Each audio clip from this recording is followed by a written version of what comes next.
Oiliness is next to ugliness. Oily, di ba? Hindi po yan oil. Ano po yan? Naglagay ako ng anti-age cream. O, di ba? para bumata pa rin tayo.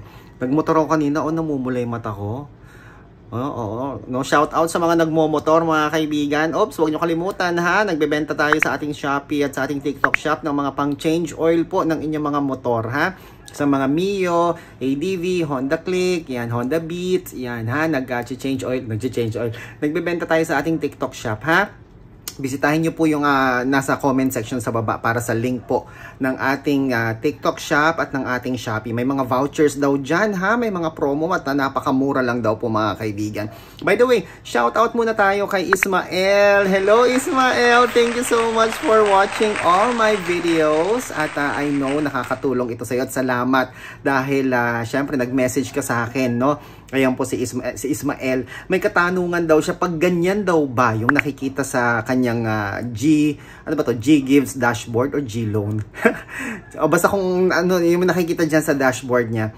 Ibig daw bang sabihin niya pwede na daw siyang mag fully paid ng kanyang loan? Yes, tama ka dyan. Ang ating kasagutan dyan ay tumataginting na yes. Bakit? Kasi meron ng offer. Sabi dyan, fully pay your loan so you can avail more. O diba? So you can avail again. No?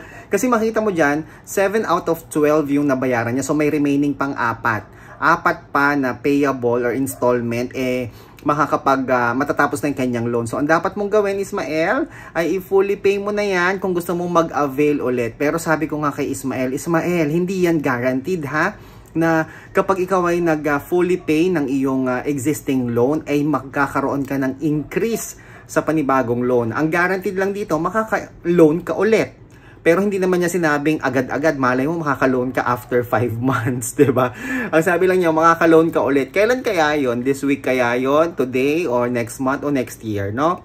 At hindi rin guaranteed kung magkano ang iyong maloloan. Based sa experience ko sa G Gives, G Loan, kapag ka nag-fully pay ka ng loan, nangyari sa akin yan sa aking G Loan, diba? Ang aking G loan ay 25,000. May ganyan din akong offer. Fully pay your loan, chu-chu-chu. Tapos nagkaroon pa ng text message sa akin. Pero ang ending, from 25,000, naging 10K lang yung aking na-avail. So, hindi talaga siya guaranteed kung magkano yung iyong marirepeat loan sa G Gives or sa G Loan. Pero ang importante, meron kang offer, Ismael. At ang importante, nasagot ko ang iyong katanungan, ha?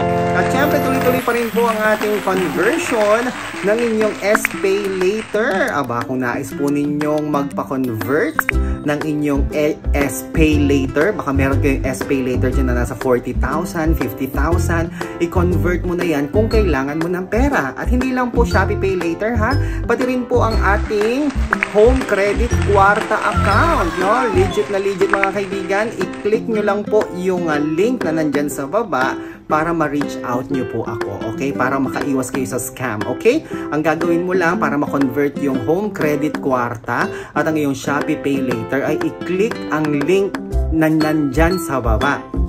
Yan po yung aking messenger, okay? Para hindi kayo maligaw, kagaya ni Ismael. Hindi siya naligaw at hindi siya na-scam mga kaibigan, okay? No, nagko-convert po tayo ng Shopee Pay Later, ng Home Credit Kwarta at ng G Gives to GCash. Kaya mag-comment na po kayo. Huwag kayo mag-comment, baka ma-scam kayo. I-click nyo lang yung link na nandyan sa comment section sa baba. Ayan po yung m.me/arellanochico. Okay? Ako po si Chico. Enjoy the rest of the day and God bless.